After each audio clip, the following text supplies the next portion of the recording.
é o alimento do meu Deus e de nossa esperança, nascido de mãos, braços anônimos, o alimento que compõe o prato etéreo de todo dia de nossa concreta fome, o alimento sujo de terra, milho, feijão, no ar ave, crepúsculo, no mar peixe translúcido. Cresce nossa força e a ideia contamina o vácuo. Amanhã, a noite nos apresenta a ideologia nova, a fonte inesgotável da comida operária, o prato cheio no fim de cada dia. Amanhã, o alimento que imaginas não é o da ração mínima. O alimento que imaginas é de possível alquimia, síntese do amor ao chão. Eis o alimento de meu Deus, fermento da vida, grão policrômico na aragem do amanhecer. E assim caminhamos com nossa fome de grãos e livros. Meu nome é Jairo Pereira, resido em Quedas do Iguaçu. Podemos chamar de território livre do Iguaçu ou território metafísico do Iguaçu. Esse que é quase uma abstração de se viver aqui, numa região que já foi conflituosa, mas de muita criação na arte, na literatura. Pintura para mim é cor e significado. Cor, significado, não significado, representação, mas sempre cor, muita cor. Eu costumo dizer que a pintura de cavalete, enquanto pintura de cavalete, é o agente pictórico, alguns médios e a busca do resultado. Esse é o grande desafio do artista. O resto é fraude. O que interessa também na pintura, como na literatura, como dizia o filósofo alemão Hegel, não é a primeira natureza, a natureza a ser imitada, na certeza aristotélica da imitação, mas a segunda, terceira e quarta natureza, a natureza do artista, que transforma, interfere na objetualidade e transfigura o objeto para o melhor da arte, para o melhor da sua produção. Eis o meu calvário, são 38 anos de literatura e mais 30 de pintura, uma vida em transe dentro dos processos de linguagem e de criação. Me pergunto para quê, aonde você quer chegar com isso? Eu não tenho onde chegar. O importante é estar dentro desse processo de evolução das linguagens, em todas as artes. Ser partícipe desse processo é o que é mais importante. Todo artista e todo escritor deve ter uma concepção de arte e a chave da sua porta da criação. Eu tenho comigo que nós sempre trabalhamos dentro das antinomias, sujeito, objeto, identidade, contradição. A contradição é o motor da arte. É difícil o artista que não se contradiz.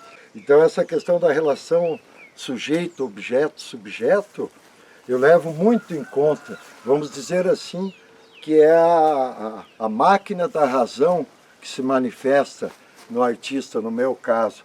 Claro que depois aí entra a inspiração, intuição, o transe, o arrebatamento, todo aquele processo de que Jung falava, o processo autônomo, que é suprapessoal, que independe do artista. O artista é arrebatado e é levado, quer queira ou não, à produção de uma obra, determinada obra, que pode ser até uma obra-prima. E dentro dessas concepções é que deve aparecer a maestria do sujeito criador na pintura e na literatura, sempre tendendo um bom grau de autenticidade, de originalidade, né?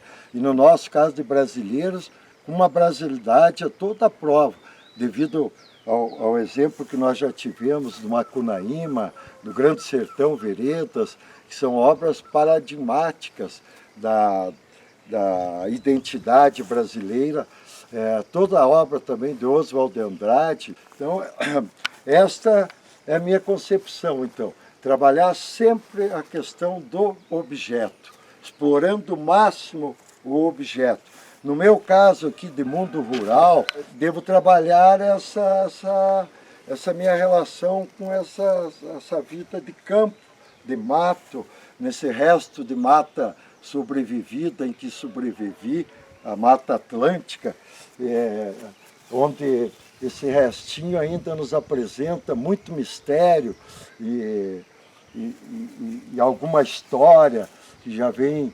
dos índios guaranis que habitaram essas paragens e tal. Então, esse é o nosso caminho, seguir essa trilha da natividade, partindo daí para alguma coisa até mais sofisticada em termos de conhecimento linguístico, de história da arte, de história da literatura, adentrando inclusive um pouco na seara da semiótica, né? Que no conceito de teoria geral dos signos, me aventurei, inclusive num pequeno ensaio, a decupar essa, vamos dizer, pseudociência, um ramo da semântica, que eu acho que não deve ser bem mais importante do que um simples ramo da semântica, né? Tirando dela desse conceito de teoria geral dos signos, seletividade, signo simbólica, funcionalidade, signo simbólica, e valoração, signo simbólica. Então, esses subitens kantianos que eu tirei da teoria geral do signo foi para colaborar até com os estudiosos de linguísticas e de semiótica, uma visão nossa, proto-natural, aqui do território livre do Iguaçu.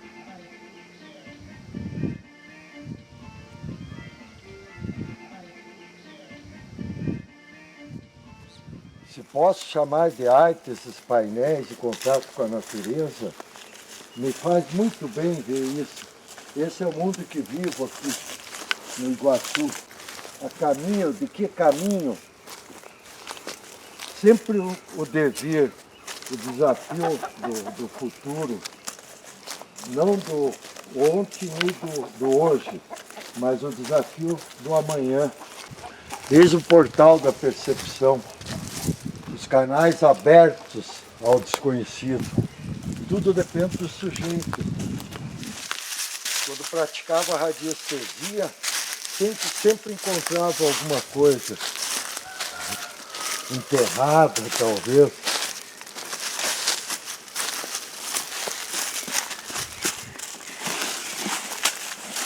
Não é possível. Ah, não. Isso já é uma perseguição. Que anos esses livros foram enterrados aqui? O Antilugar da Poesia, Manifesto Poético com Proto-Natural Filosofia Estética, 1995 ou 1895. Agora já começo a me perder. Arijo, o Anjo Vingador dos Poetas Recusados, 1270 páginas, uma aventura quixotesca interespacial, o Vingador ajustando o mal ajustado de artistas recusados no tempo e espaço. Uma obra que me custou 7, 8 anos de escritura, onde consegui realizar uma catarse existencial relacionada com a criação poética.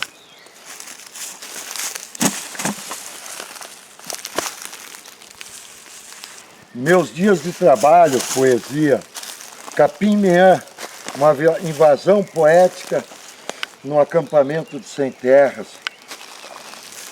Espiritopeia, as múltiplas linguagens da poesia relacionadas ao espiritual do autor. Signo de minha prática, quando o sujeito condicionado pelo social pratica a poesia. Juba Mirim, o infanto juvenil dessas matas do Iguaçu, onde, digamos, eu sobrevivo. O Overlux, um livro de contos, onde praticamente toda a temática desses contos é extraterrena, uma relação do sujeito criador com personagens extraterrestres. O Abduzido, de 1999, esse livro é a matriz praticamente de todos os meus livros subsequentes.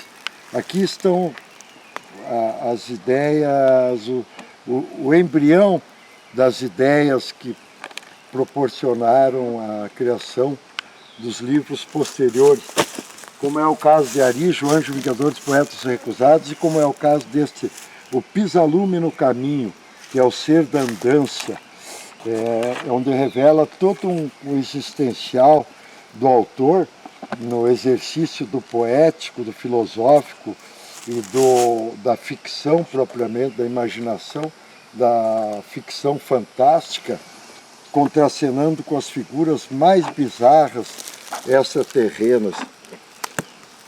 Um livro também que me custou em torno de 8 anos de criação.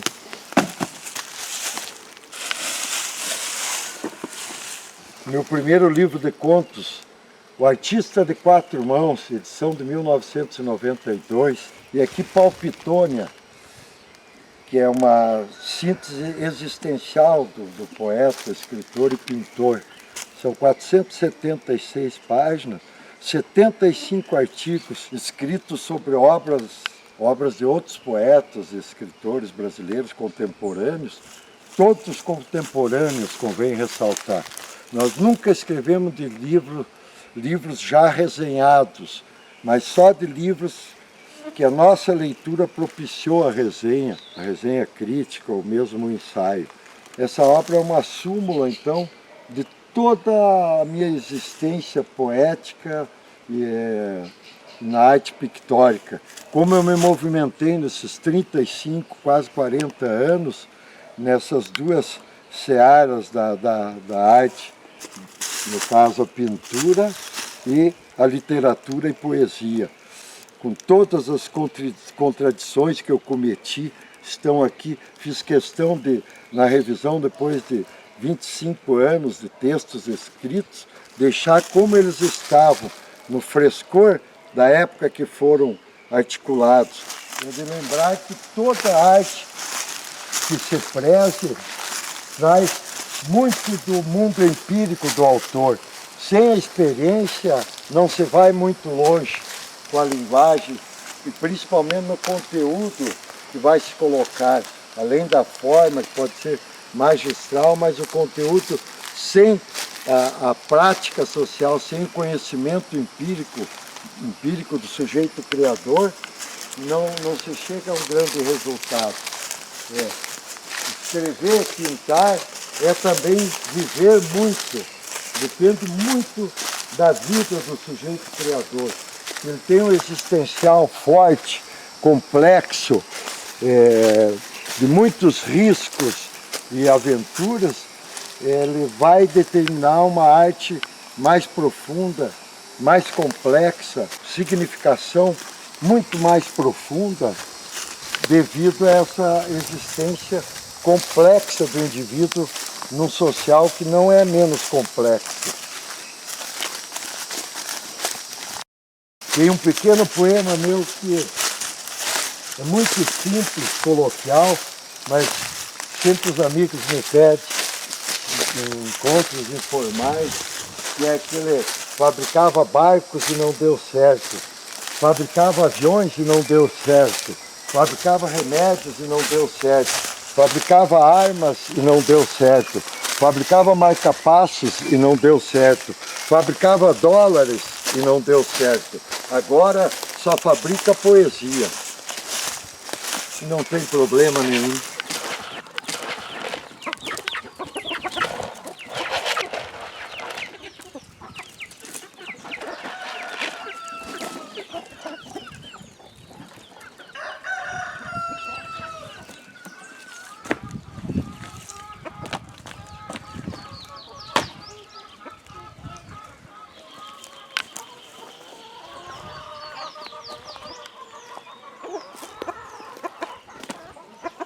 Palavras como milhos.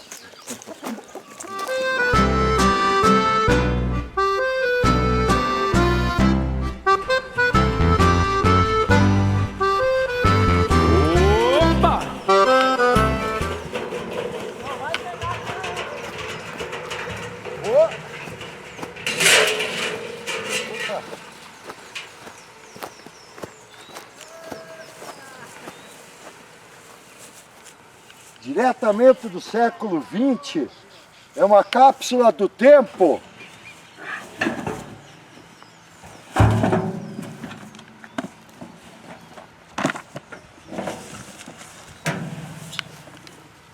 Século XX, Finnegan's Wake, James Joyce, Ribeirão Sussuarana, Glauber Rocha, ótimo. O Jogo da Amarelinha, Júlio Cortázar. Outra, querem acabar conosco mesmo. Grande Sertão Veredas, João Guimarães Rosa. Romance de A Pedra do Reino, Suassuna. 100 anos de solidão, Gabriel Garcia Marques. Herman Melville, Moby Dick. O Arco-Íris da Gravidade, Thomas Pynchon. Eugênia Sereno, Pássaro da Escuridão, ótimo. Esse aqui não vale, esse aqui não vale. Opa, Dom Quixote. Houve uma falha aqui nessa cápsula do tempo. Dom Quixote não é do século XX. Três Tristes Tigres, Cabreira Infante, século XX. Erza Paldes, Cantos, maravilhoso, século XX. Cândido ou Otimismo, Voltaire, influenciou milhares de escritores pelo mundo. David Foster Wallace, Graça Infinita. Jairo Pereira, o Abduzido, século XX. Arígio, Anjo Vingador dos Poetas Recusados, não vale. Houve uma falha na cápsula do tempo aí. Seria século XXI, o 22. O Pisalume, século 23. Falhou.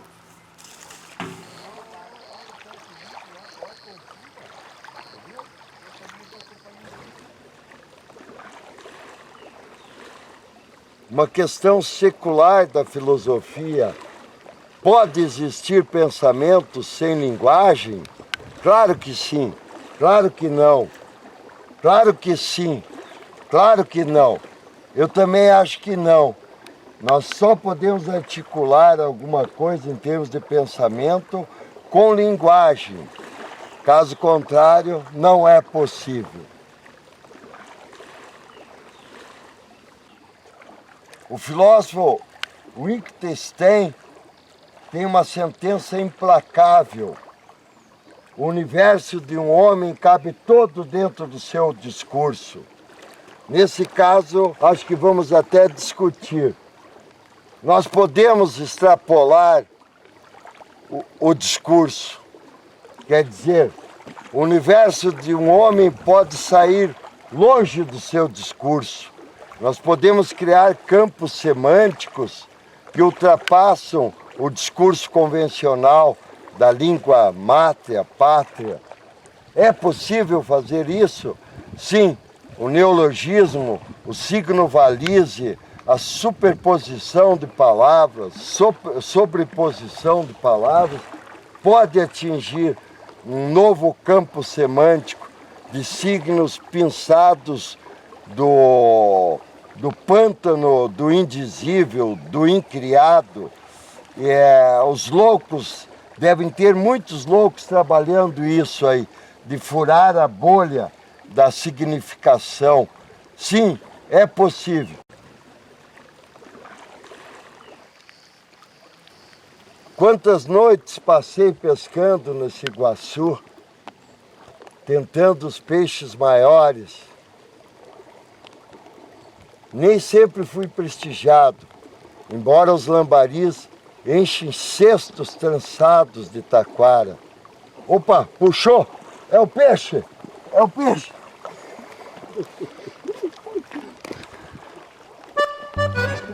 Peraí. E vamos chegando, moçada. Um peixarijo? Não é possível. Está encarnado em mim, meu Deus. Até tu, Rio Iguaçu. A chuva está começando e parece que temos um pisalume na água. Como que aconteceu isso? Ninguém sabe. Do nada me aparece um pisalume aqui no Rio Iguaçu. Eu tenho muito a ver com isso. Essas águas, os mistérios do nosso rio.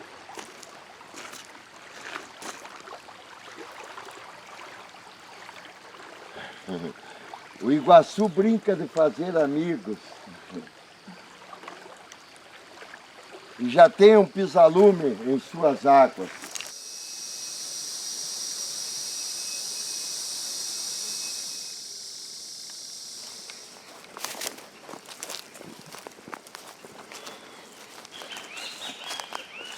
Onde o Quatica Vocu. Estou tomado por essa natureza. Estou sedento de biodiversidade. Aqui vem os quatis, vem as lontras na beira do rio, os tartitus, os mão-peladas. Essa é a nossa natureza sobrevivida do Iguaçu. Já me chamaram muitas vezes de patético. Concordo plenamente. Eu sou mesmo patético.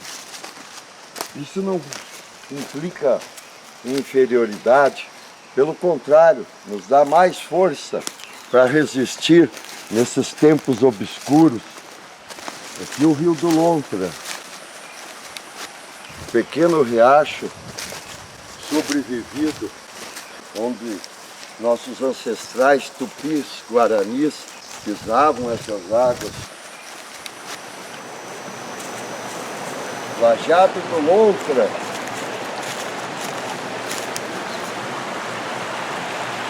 Aqui inicia o corredor ecológico, que vai até Iguaçu Falso, Foz do Iguaçu, e de lá até Assunção, no Paraguai.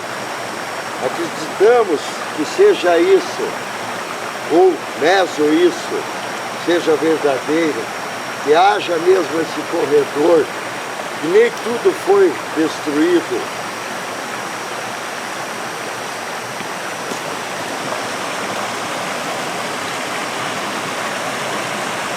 Do outro lado da fronteira, avante, Catanduva, Valéria Sul.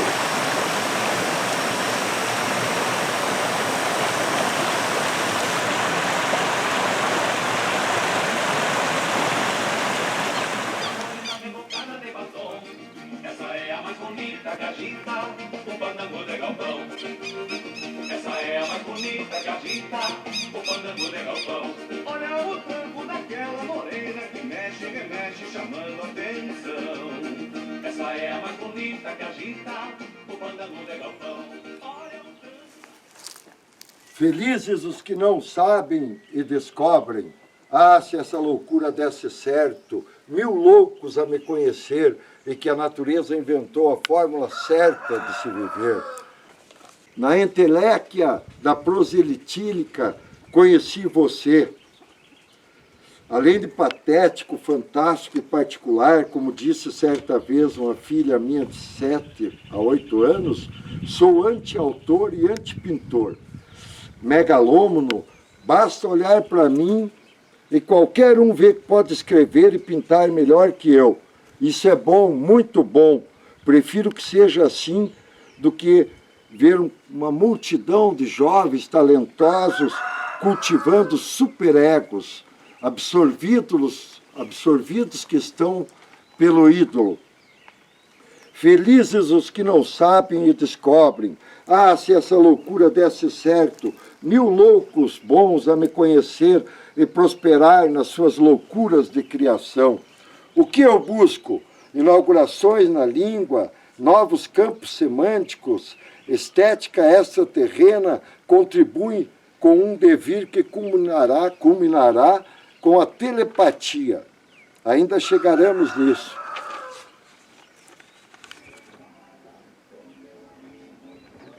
Devo narrar um caso acontecido comigo de sincronicidade, coincidência de um estado psíquico com um acontecimento futuro.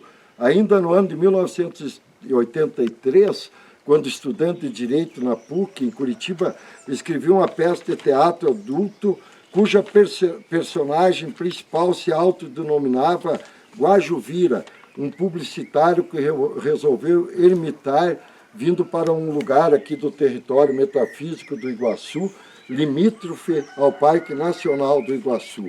A peça já tratava da fauna e flora locais.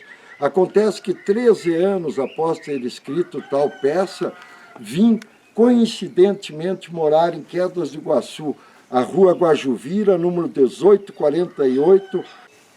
Vamos refazer o caminho de Cabeça de Vaca e seu séquito de homens e cavalos. Vamos entrar nessa mata fechada do território do Iguaçu e vamos até Assunção, Paraguai. Eu entro agora com 60, depois vocês vão ver como é que eu saí do outro lado. De repente eu vou sair com 115, 120 anos, ou eu volto a ser menino no final dessa trajetória. Até mais vezes.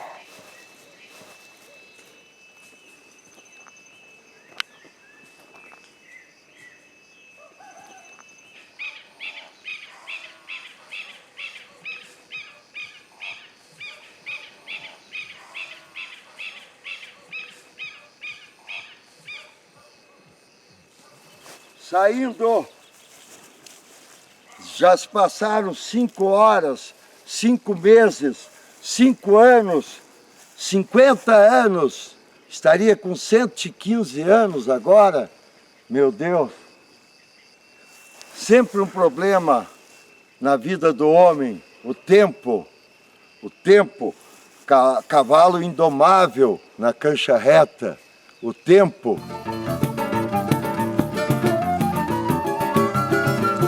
Por acaso, 50 anos passei nessa travessia, nessa mata densa do território do Iguaçu. Os que estão aqui não me conhecem, e os que eu conhecia já não mais estão, e os que me mereciam já não me merecem. Estou andando na corda bamba, não conheço mais ninguém, não sei de ninguém. Tudo foi apenas uma passagem. A travessia mostra a grande realidade do tempo. Isso aqui já não mais pertence a quem lhe pertencia. Isto aqui já passou para outras gerações. E que seja o que Deus quiser.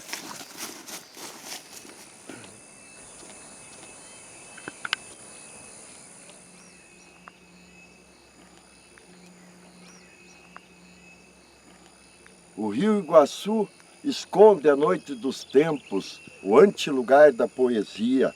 Quem o vê, rio, serpente do Paraná, vê rio só e nada mais. Moro na beira do rio Iguaçu e não tenho medo da morte, perigo da imobilidade permanente. O movimento das águas ensina o da vida e um não vive sem o outro. O rio Iguaçu brinca de fazer amigos. Onde o vô morreu, chove todo santo dia. De tudo quanto sou, melhor serei sempre para os outros. Tenho sede de biodiversidade, sede e fome das fontes escondidas do alto saber. Na inteléquia da proselitílica conheci você, vinha de eras e eras reprimida. Não é fácil, mas a gente tenta construir uma mitologia iguaçuana. Isto leva tempo, tem toda uma arqueologia do pensar, do caminhar guarani por estas placas aqui do sul Brasil. Tentamos, e já construímos alguma coisa nessas 3 décadas na região aqui do território metafísico do Iguaçu.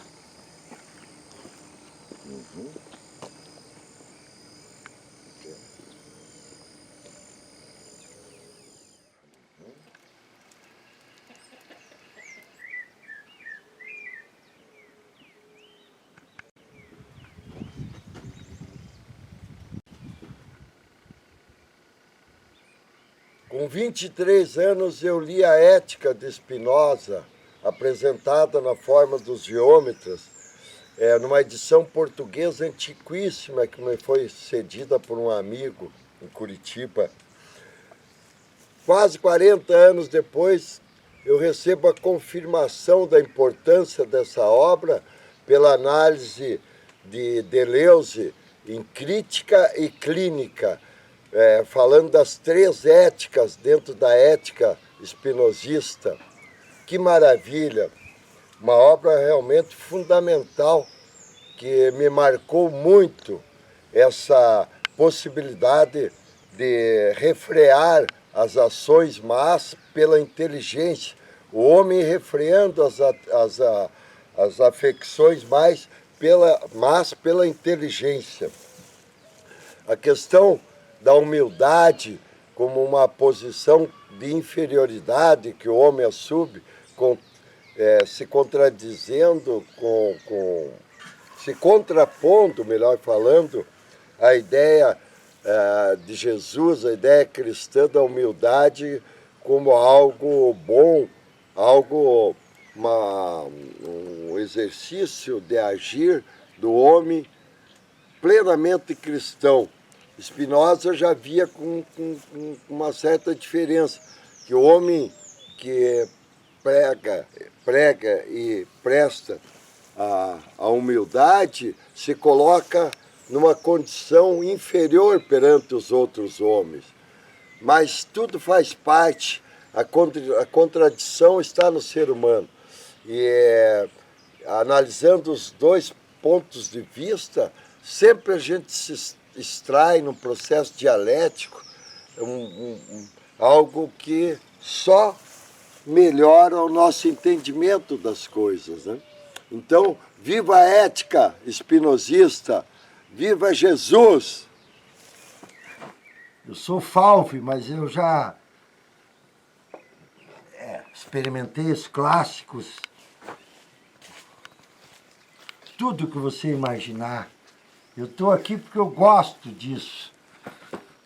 Quem que não faz um chão de floresta, meu Deus? Qualquer criança faz, né, Dindinho? Sim. Faz ou não faz? Faz. Fala mais alto. Faz! Faz. Não precisa gritar também, seu canelinha, né?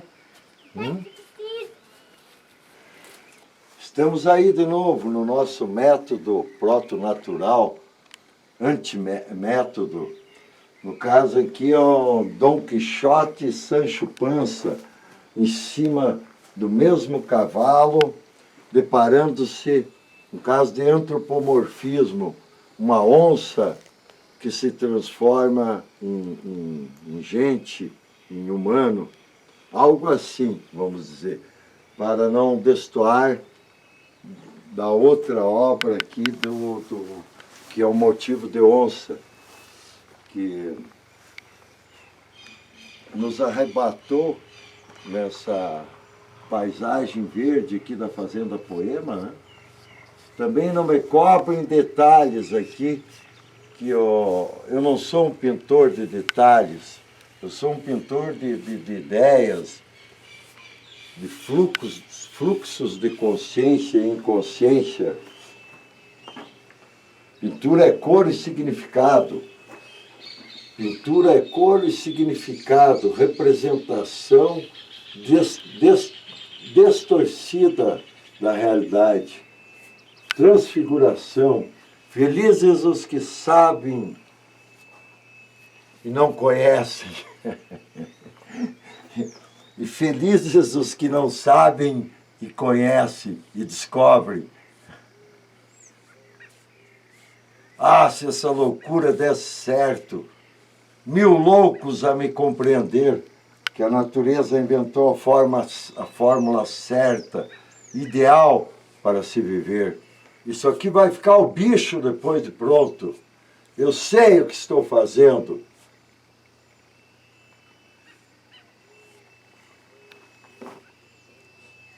Nem sempre.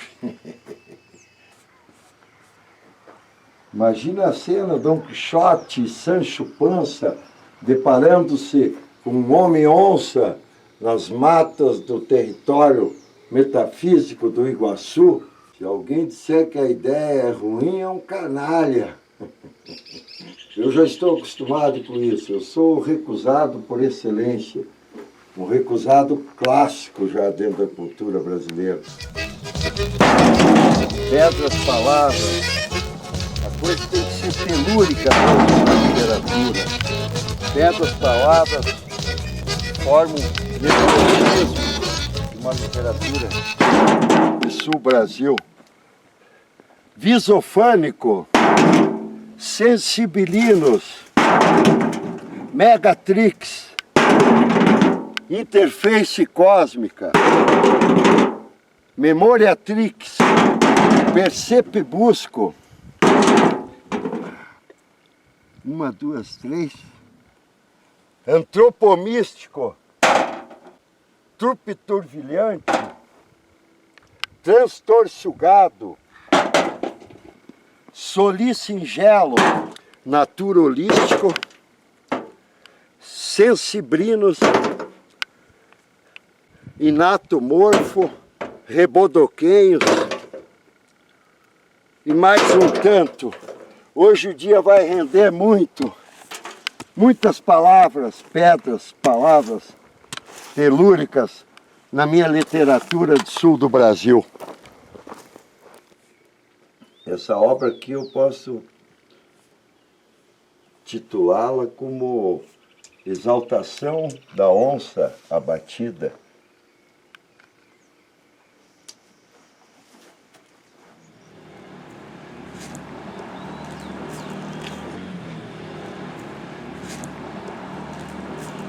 Rua Guajuvira, 1848, Quedas do Iguaçu. Aqui eu me fiz e me encontrei, e me reencontrei. Erros e acertos nessa vida é o que ocorre. Erros e acertos. Muitas acertei e muitos cravos bati na ferradura.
É o que conseguimos abater depois de 40 anos. Pássaros, palavras, uma literatura que se quer mais que telúrica, do sul-Brasil. De tudo quanto sou, sempre melhor serei para os outros. Ah, se essa loucura desse certo, 1000 loucos a me conhecer, que a natureza inventou a fórmula certa de se viver.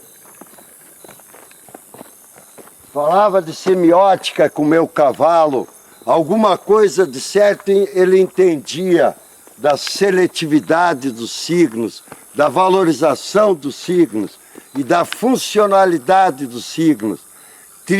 tríade de significação a que impus a essa pseudociência pragmática do conhecer e fazer arte. Meu nome é Jairo Pereira, Rua Carijós, esquina com Goitacás, Passo Fundo, 1956. Transitei por vários estados e acabei aqui nesse resto de mata sobrevivida, onde crio toda a minha literatura e toda a minha pintura. Vinde a mim os pequeninos, vinde a mim os desassistidos da sorte. A arte e a cultura não exclui ninguém, principalmente das crianças e dos loucos bons, que só incentivam a arte e agem pelo melhor, pelo lúdico. Estou em busca dos códigos novos do futuro que o Senhor me prometeu e irá cumprir. Já cumpriu, talvez, eu que não sei. Tenho sede de biodiversidade, sede, fome das fontes escondidas do alto saber. Tenho sede, fome de biodiversidade. Busco no indizível as linguagens novas, nos pântanos da não-razão, nos charcos do incriado, procuro pensar palavras novas, ou melhor, signos ainda em ser, aos quais acrescentamos som e significado. Mais de 60 quilômetros de caminhada, nós vamos parar aonde? Tudo é tão estranho. Estou e não estou aqui. Estou dentro e fora da super bolha, dentro e fora da super mônada.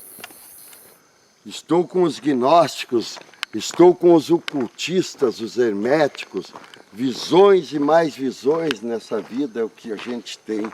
Visões e mais visões. É longa a estrada, longo cimento. Que é isso? Que é isso? Um ectoplasma?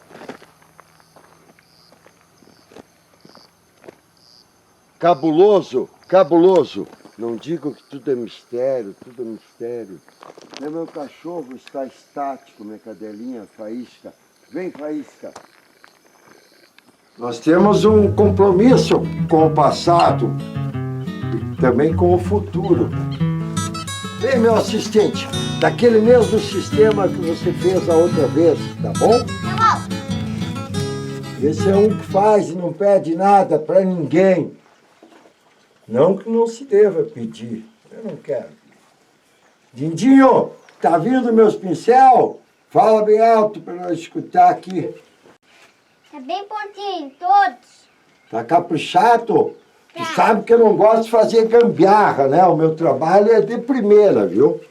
Os que me conhecem, me conhecem. Os que não me conhecem, fazem muito bem. Mas não me merecem, né, Dindinho? Isso mesmo. Eu sou ajudante do Batista Pieia. Renomado ajudante. E é pintor também nas horas de folga. Aham. Ah, aqui nós fizemos na Fazenda Poema. E fazemos. Aqui nós acontecemos. Aqui nós acontecemos. Aqui nós não temos só para conversa. Aqui nós temos só pra conversa. Conte conosco. Nós. Seus canalhas. Seus canais. Vocês que estão vindo agora. Podem chegar, podem conhecer o grande espetáculo da Terra.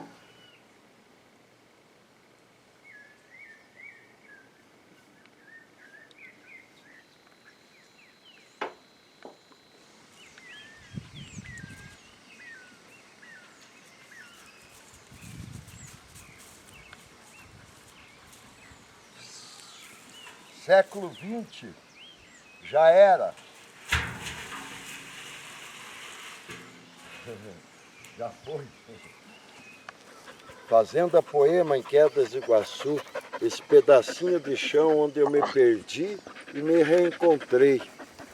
Ainda há um resto de mata sobrevivida, onde sobrevivi. Esse matão, uma hora eu vou passar ele, ali existem vestígios das visitas que eu recebo de extraterrestres. Os discos que baixo ali, que eu mantenho uma comunicação, que é algo bem pessoal meu com eles. Comendo uma guavirova, para não mentir muito. Não é mentira, eu tenho realmente contatos e a prova disso está nos meus livros. Basta ler as 4.500 páginas da minha ficção que você já poderá concluir em termos de linguagem e de fatos e atos imaginativos se é possível ao ser humano normal produzir aquilo. Obrigado, mais umas guavirovas. Tempo bom no Iguaçu, beleza e claridade na Fazenda Poema, e lá fora tudo tão escuro.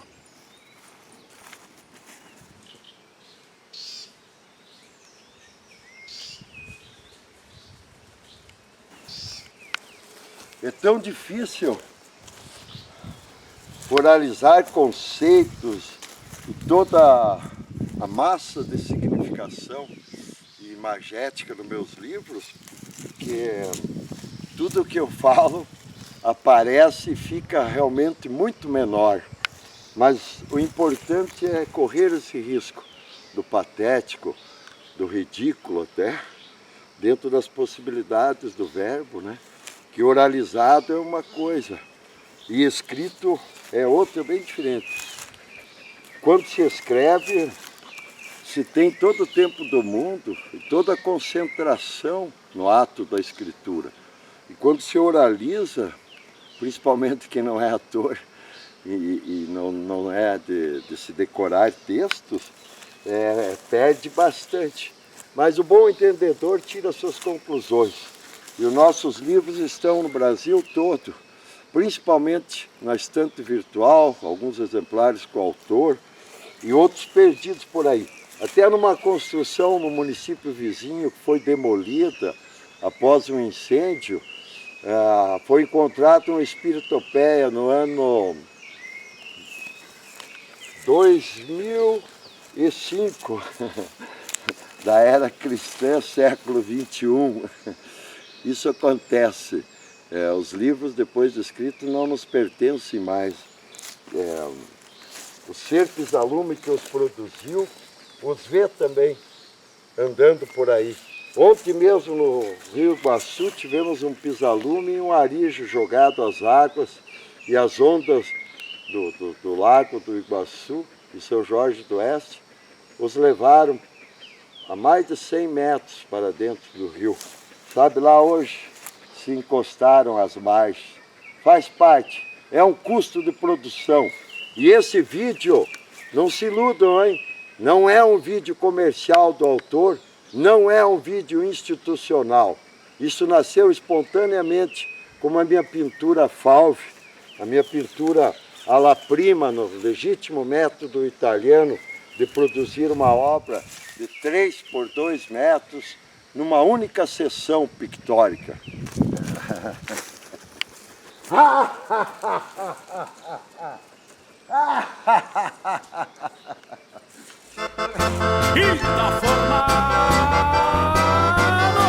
Sim, sou o pai da proto-natural filosofia estética, uma filosofia brasileiríssima, com tudo que apropriou-se de filosofia alemã, grega, russa e um pouco até de orientalismo.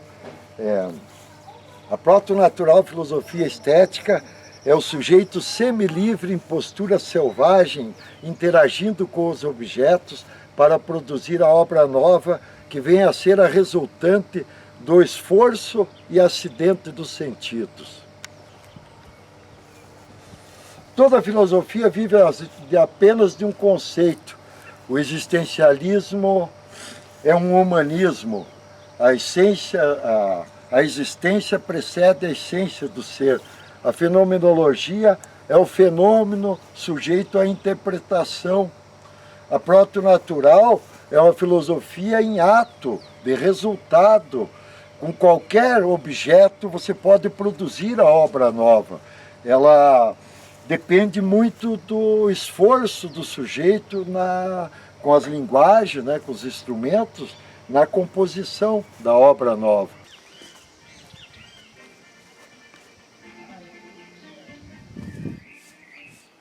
Fale agora, papudo da Bienal. Não vai querer que eu fique fazendo detalhes depois do tema maravilhoso que nem esse, a exaltação da onça abatida, não como glorificação pela morte cruel, mas pela beleza do animal encantado. Pode contratar o pintor para vir fazer os detalhes aqui depois, que a ideia já está aí. Isso é o que interessa. Não só a ideia, claro.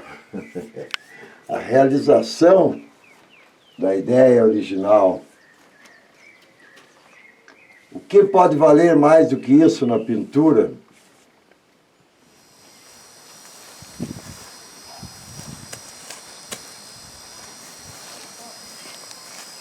O velho cedro derrubado por um raio, dando frutos pictóricos. Isso é muito bom. Eu gosto dos meus capões de mato. Opa! Fundo falso aqui. Não é possível. Ano 2027. Isso não é um acidente. Isso é perseguição.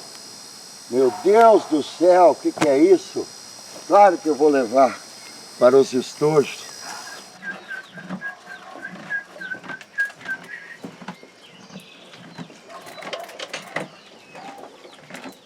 Meu cavalo semiota. Conversava sobre semiótica com meu cavalo. Alguma coisa acho ele entendia da engenharia dos signos. Ampla visão daqueles campos capins novos na retina, quirera de milho no coxo e água fresca de fonte. Me perdi nos linos signos ou nas valizes pensamentos. A dama semiótica me impõe árduas funções no contexto inédito daquela prosa ou poema. Falava de semiótica com meu cavalo, comíamos milho e ríamos muito. Há mais significado no relincho do animal encantado que naquele romance naturo-realista recém-lançado. Tempos obscuros, como é que está aí fora? Ah, me respondeu bem. Cuidado com o neofascismo. Somos livres! Livres!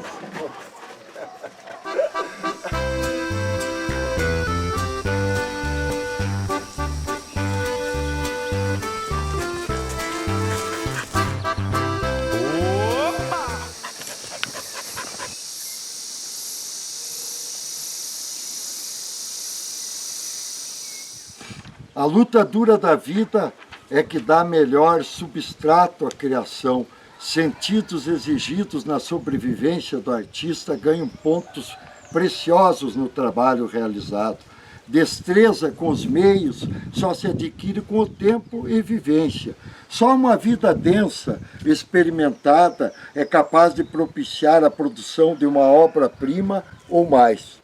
Página 695, de O Pisalume no Caminho. Vou ler 2 poemas manuscritos. Ah, se essa filosofia desse certo, 1000 homens loucos a me compreender que a natureza inventou a fórmula certa de se viver bem.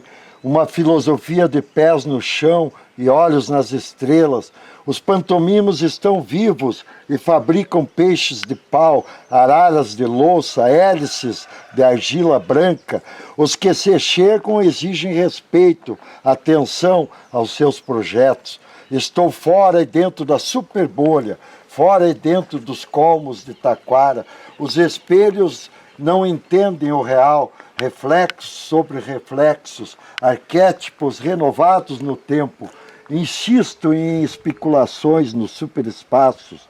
Lanço eclipsemas no desconhecido. Os que retornam me expandem os sentidos. Sou filho do Senhor da matéria e do pensamento, o ser da recusa, o que resiste sob o poder da luz. Overlux, luz singular, intenciono vencer o desvencido, intenciono abrir clareiras na mata fechada, encho cestos de palavra, cestos costurados com embiras retiradas das mais belas árvores. Me acenam as guias dos tempos, me acenam e convocam aos embates signos simbólicos. Um pai faz mais do que apenas gostar de seus filhos. Gosto da noite grande, gosto dos espaços infindos, tenho ímpetos de resolução dos mistérios. Só me conhecem os de pouco saber sobre mim, só me conhecem os que não me conhecem.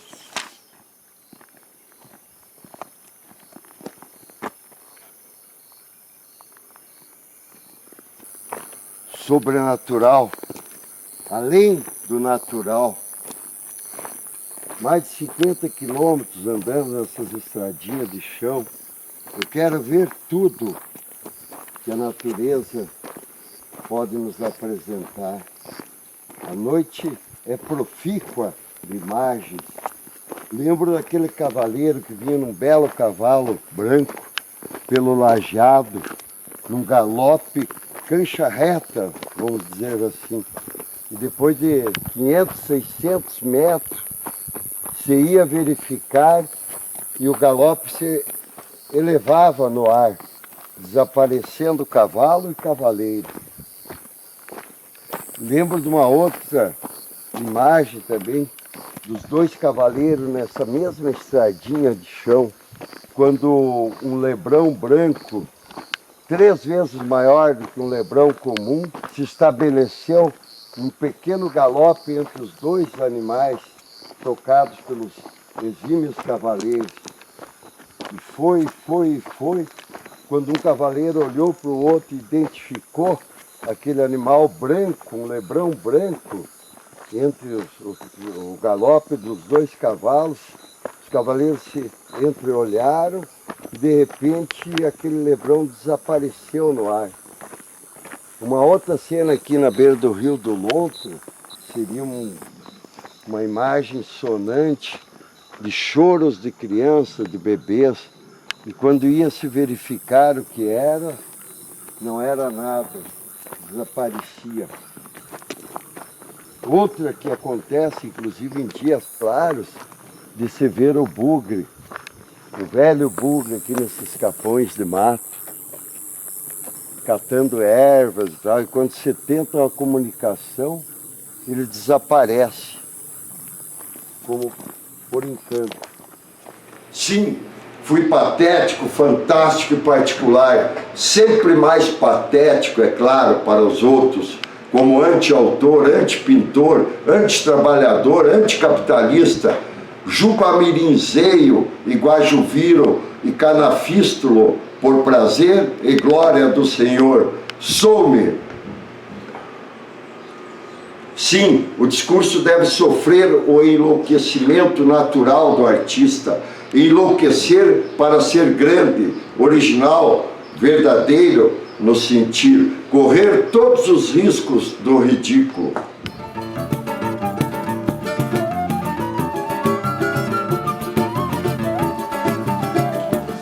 Aqui é o espaço do advogado, é o mantenedor do poeta e do pintor. Graças a esse ilustre patrocinador, a minha obra ganhou espaços fora daqui, materializada em livros e em pintura. Mas tudo devido ao suor e sangue, lágrimas do advogado, que é o sujeito que não podemos deixar de fora dessa epopeia existencial de artista.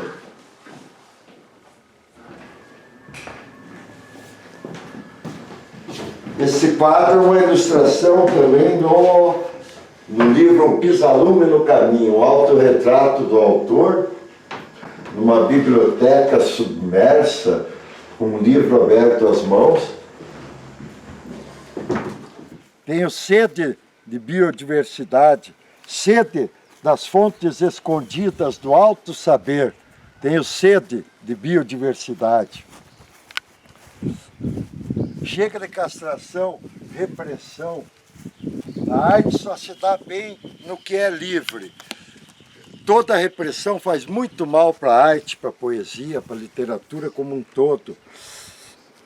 O artista livre é o homem que voa, é aquele que busca lá longe, nos pântanos do incriado, os melhores signos, inaugura novos campos do pisar, onde se pode pisar com garantia de uma luminosidade que pode ser os legítimos meganes que nos chegam da interface cósmica, da supermente cósmica, através de uma interface que Tesla conhecia muito bem e que, se a gente saber utilizar, muito nós podemos aproveitar daquilo que nós recebemos no sonho, na intuição, recebemos no dia a dia, desde que estejamos conectados com essa supermente cósmica. Claro que se você não estiver conectado e não facilitar a recepção desses meganes, nada vai acontecer. Eu estou sempre com os canais abertos para isso. É difícil de explicar em palavras, principalmente oralizadas, até que ponto nos chegam as benfazejas comunicações do indizível. Só escrevendo mesmo é que você consegue comunicar melhor isso. Mas é um conhecimento em ato que acontece diuturnamente na vida do pintor e do escritor.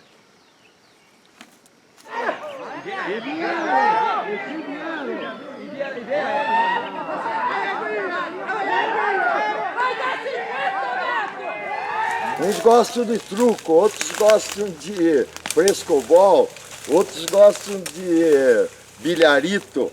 Nós aqui nesse território do Iguaçu, território metafísico do Iguaçu, não é político ou geopolítico. Nós gostamos de fazer os cavalos correr. É isso aí, minha gente. Obrigado.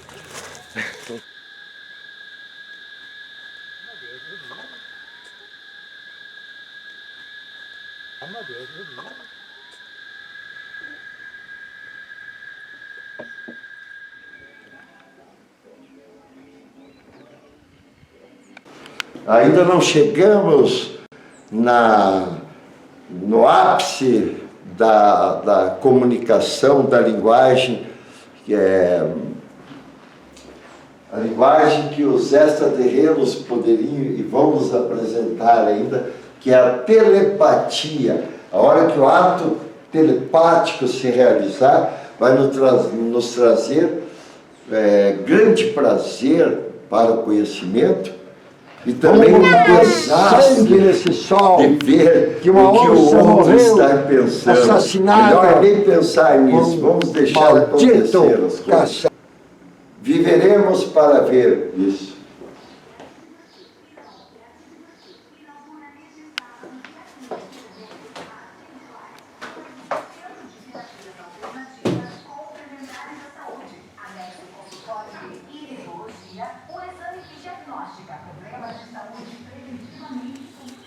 É isso aí, meus amigos, companheiros brasileiros e paraguaios.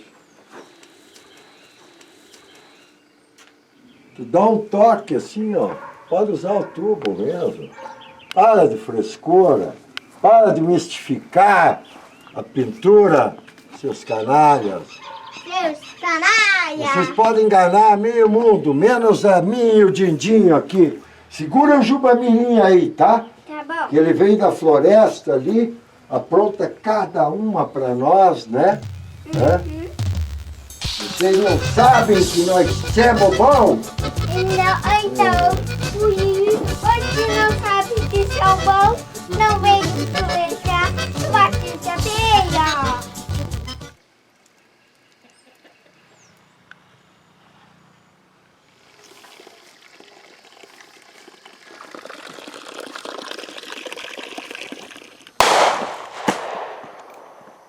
Meu Deus, o que é isso? Um arijo abatido a tiro. Olha o rombo que fez aqui. Quem foi o crítico brasileiro infame que fez isso? Pensando bem, nós não temos críticos de literatura no Brasil. Logo, isso não foi feito por um crítico. Isto não foi feito por um crítico. Por quem será teria sido feito isso? Viva a literatura brasileira! Viva o Brasil! Sob tiro, armas! Vamos levando!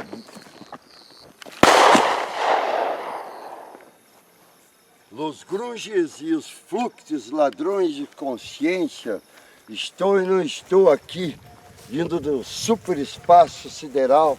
Meu cavalo intergaláctico acabou de correr por essa campina. Meu nome é Jairo Pereira, Rua Guajuvira 1848, Passo Fundo, Rua Goitacás 153, esquina com a Carijós. Estou e não estou aqui, estou dentro e fora da supermônada, a supermônada que forma o todo, a megamônada, a superestrutura universal, cósmica. Estou e não estou aqui. Falava de semiótica com meu cavalo intergaláctico. Alguma coisa de certo ele entendia. Só me respondia com signos, símbolos, ideogramas. É isso e mais um pouco. Não sei onde vou, não sei onde estou. Tudo é tão estranho. Estive aqui, não estive no século passado. Estive e não estive no século vindouro. Um devir é o que nos leva para as estrelas. Meu nome é Jairo Pereira.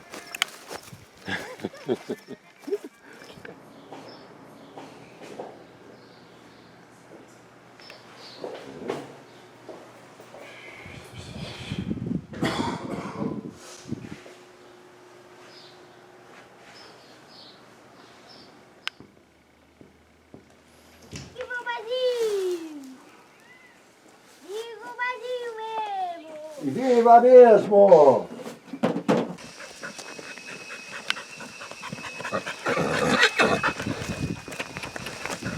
Quanto nos faz falta uma crítica semiológica, como praticava Roland Barthes, trabalhando signo pelo signo na composição. Eu não sou paródico, eu sou rapsódico e trabalho na minha literatura muito mais com alegoria, né? Uma escrita alegórica e rapsódica. No meu caso, a colagem na literatura, ela é uma colagem personalística de textos do próprio autor, recortes de texto do autor no tempo e espaço que compõem essa rapsódia.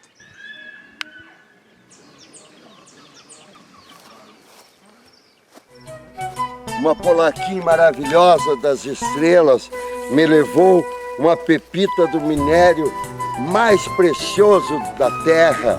Esse minério está aqui na Fazenda Poema, só nós sabemos disso. Claro que se um dia comercializar, será em favor dos pequeninos, dos indefesos, dos miseráveis. A literatura é participante, a poesia é participante, a minha pintura participa do social. Sim, eu estou feliz de estar aqui neste planeta. Muitas linguagens o Senhor me prometeu e irá cumprir. De repente já cumpriu e eu não sei, está nos meus livros. Aí, crítica brasileira, quem se atreve? Eu dou um cavalinho meio sangue peixe horse para quem devorar Arijo e o pisalume no caminho.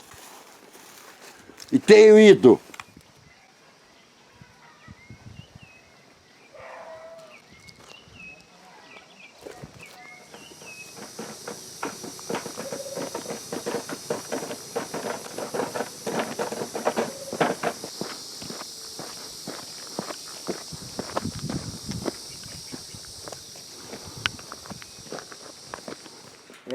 O nosso chão é esse aqui. A arte e a literatura, desde os primórdios, sempre oscilaram entre o máximo e o mínimo de interferência do sujeito no objeto. A dotação artística e a antidotação artística. Eu prezo muito pela dotação artística. Colocar o máximo de eu no objeto. Há quem diga que nada de psicologismo na literatura ou na pintura. Eu digo que muito psicologismo na literatura e na pintura. Como você vai conhecer, se aprofundar na alma humana, o Criador, deixar transparecer os seus desvãos do espírito, sem pegar na mão da psicologia. A espiritopeia, que coloquei no meu livro de poemas, e tem um conceito num pequeno ensaio, é o máximo de eu, neurótico, paranoico, bipolar, no objeto para revelar uma realidade que estava encoberta no próprio sujeito. Quer dizer, a literatura faz isso também, atua também nesse sentido de revelar todas as nuances do objeto, todas as neuroses do indivíduo num social doente, num social, principalmente no mundo neocapitalista que vivemos, onde as relações estão bastante desgastadas e a busca do lucro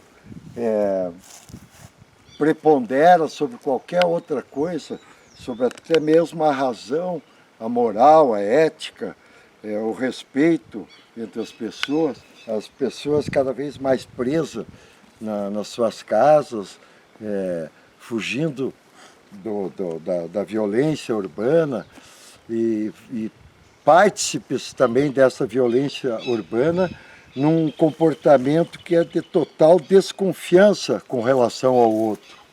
Aqui no mato nós não temos esse problema. A ociosidade não nos tomou porque temos que sobreviver e temos que trabalhar para isso. Mas aquele pouco tempo de ociosidade, nós multiplicamos por 10 na criação. Como nós não temos tempo, nós temos que criar muito e rapidamente, que o existencial de um homem passa como um relâmpago. Quando vê, já foi, não tem mais devir, nada mais. É um rastro de luz que se apaga e pronto. A gente tem que ser realizador. Muitos pensam bem e têm o poder da erudição, mas uma erudição inócua, não são capazes de criar. Palavras bonitas, artigos maravilhosos na imprensa, dentro dos nichos culturais, intelectuais, mas não tem o poder da criação, que a criação ela tem muito de barbárie, de selvageria, de instinto primário, do pré-reflexivo, que falava Melhor Ponte.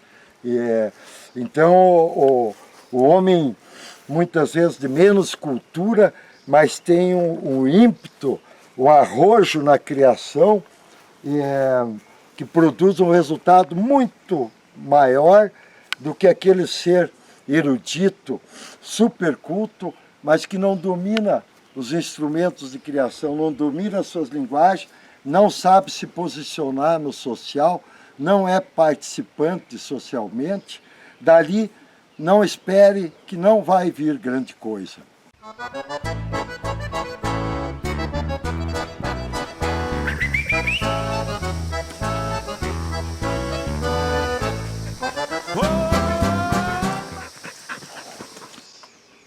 Este é o Jubamirim, e este é a representação concreta dele, o boneco, meu patuá, personagem nascido aqui nesse resto de mata sobrevivida do Iguaçu, logo abaixo o rio do Lontra, onde a onça e o jaguatiricão vêm beber água.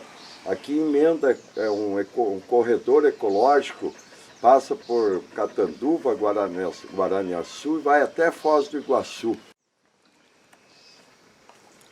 Não há um Jairo só no espelho, um Jairo como um Giar, um Arijo, um Oriage, como rio caudaloso e sujo, um Jairo como uma estante de livros, um Jairo vívido, amplo de sóis decididos, um Jairo entre os pigmentos vários, alegres aglomerações de espíritos, um Jairo como espátulas nos paredões, decodifica escritos, hieroglifos, ideogramas, ilumina escrituras, riscos, asteriscos, um Jairo semiótico, fotóptico, prende significados na rede invisível do olhar, um Jairo intuito, clarivicto, condensa ventos hipersêmicos, expande lhumas verdades nas folhas das árvores, tece teias de aranhas de abandono, transgride normas inescritas, um Jairo ôntico, concreta objetos cambiantes, um Jairo messiânico,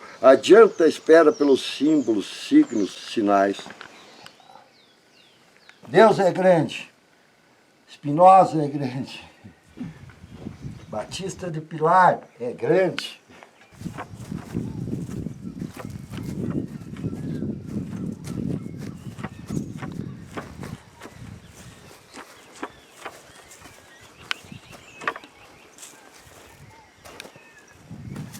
Vem, Faísca, claro que sim, pode participar.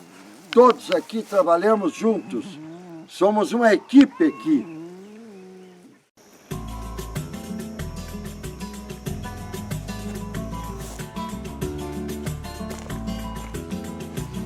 Andando pelas estradas sem fim, o ser messiânico não é bom, os sinais não são bons.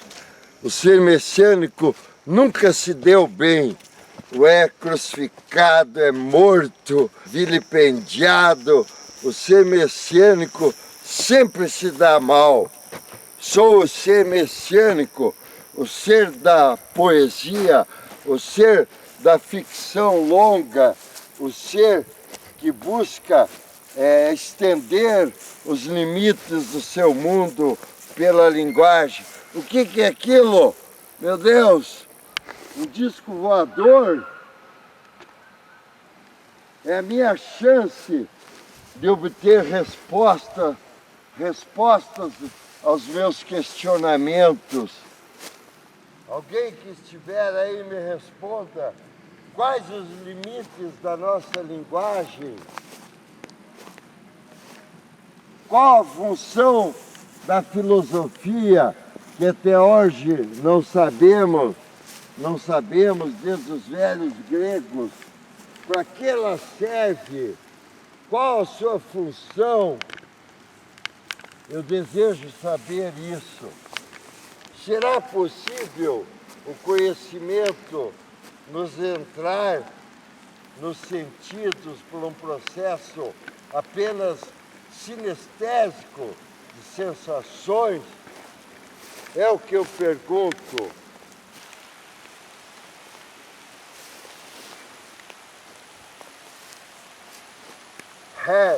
Meu amigo, a linguagem não tem limites e o universo dos seus sonhos, do seu pensar, por consequência, também não tem limites. A filosofia que nos questionou no nosso mundo, posso te dizer o seguinte: além da relação sujeito-objeto, ao ato sinestésico, penetrando o indizível e revelando coisas insuspeitadas. Uma filosofia, duas, três filosofias que se põem a conhecimento do ser humano necessitam, antes de tudo, do ato filosófico, que é um conhecer pleno dos objetos, partindo da fenomenologia pelo cogito pré-reflexivo de Merleau-Ponty e Spinoza, na sua refreada das afecções más, e isto é o que há de melhor na filosofia, sendo que sempre a matriz será Jesus, o filósofo por excelência, em ato, que resolveu todos os problemas humanos. Deixe-se estar no processo, prossiga na sua criação e encontrarás o Nirvana.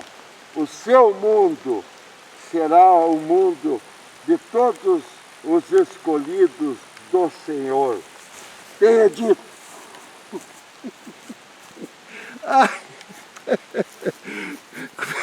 Como é que foi isso, Rodrigo?